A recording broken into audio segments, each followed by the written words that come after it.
Hey boys, it's HarmNone.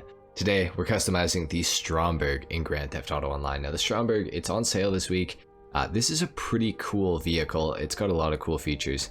I'm not sure what it has in terms of customization. It's been a lot of years since I've customized the Stromberg. I feel like it doesn't have much, but we're gonna go ahead and see. So we're hopped in right now. Let's get into it. Starting off with the armor, we're gonna go all the way up on that. The brakes, we're gonna go all the way up on those as well. The engine, obviously maxing that out too. For the lights, we are gonna go xenon, of course. For the plate, yellow on black. And yeah, there's like no customization. Okay, that's kind of what I figured. Color do I want to make this thing? I feel like it looks really good in white. Like it definitely does. I'm gonna go for the crew color because I haven't done that for quite some time. So we'll do that. Transmission, we got to upgrade that all the way as well. Obviously the turbo, we have to max that out as well. For the wheels, the Stromberg is an interesting vehicle because I don't know what kind of wheels are actually going to look any good on this thing. We're going to check the tuner category, maybe the Cosmos. I'm pretty lost when it comes to the Stromberg.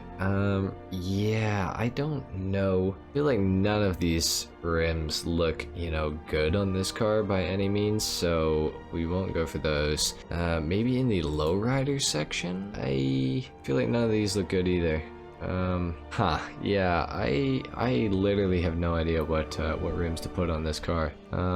Could go for some off-roads. They kind of work, but they're kind of ugly too. But I mean, the Stromberg's kind of ugly, so I don't think I can do it. What about in the street category? Let's see, is there anything in here? Oh, you know what? Those kind of work. Maybe not. The Nebulas are kind of cool. What else do we have? Gotta be something here. Maybe the Cosmo Mark II? They look kind of good. Let's, maybe the Fujiwara Customs. I don't know. I literally don't know. Honestly, the Nebulas, they're kind of weird looking. I don't think I've ever used them. I'm going for those. Let's paint them black. Let's bulletproof the tires. Obviously, we're gonna want that done. For the windows, we gotta tint those all the way out as well. And that's it for the Stromberg. I'm actually wondering if maybe if we go to the MOC, maybe we can actually customize this thing, because of course this is a weaponized vehicle. It does have front mounted machine guns that do quite a lot of damage, and it also does have front mounted missiles. It's only got 30 of them, I believe, so it doesn't have that many, but it does have them nonetheless, so that is quite nice. Let's go ahead and actually just call my MOC really quick and see if there's anything more that we can do to the Stromberg in the MOC, and then we'll get into the review.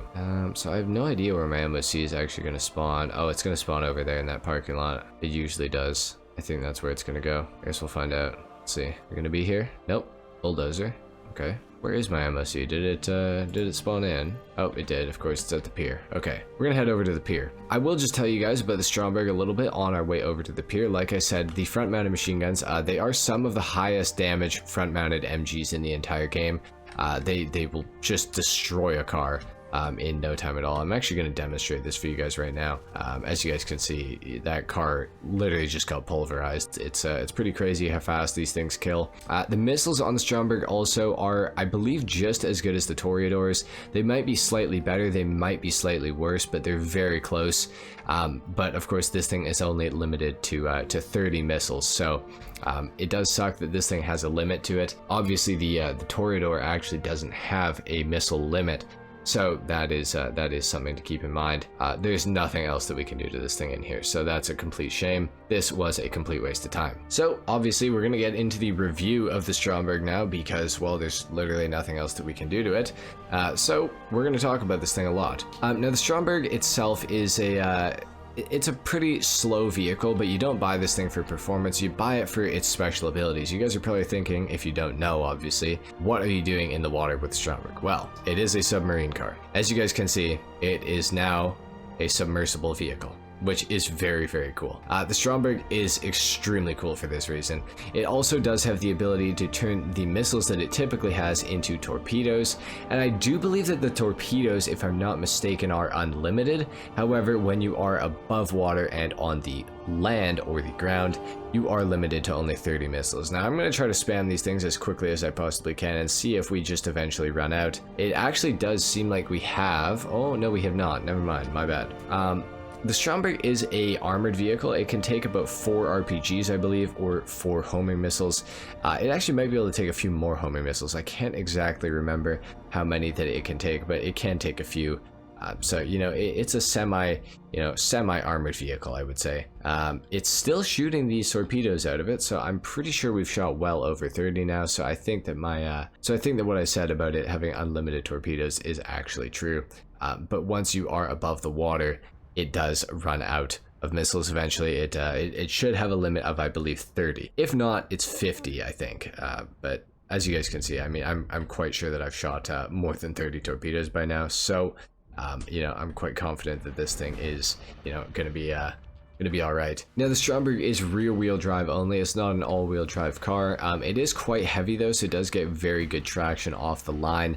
And off-road, you will not really struggle with the Stromberg very much. It's a very good vehicle, I would say, just generally. Now, it's not extremely fast. The handling is not very good, but it is a pretty decent car, I will say that. I do like the Stromberg a lot. It has been overshadowed by the Toreador since it was released with the Cayo Perico Heist DLC, so it's not as useful as it once was, because now obviously there's a better alternative to the Stromberg.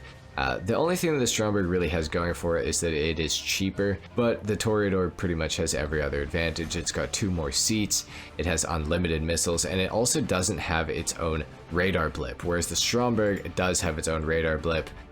You can tell when somebody's driving a Stromberg. You cannot tell when somebody's driving a Toreador. The Stromberg is an interesting vehicle. It does have pretty good acceleration, actually, as it turns out.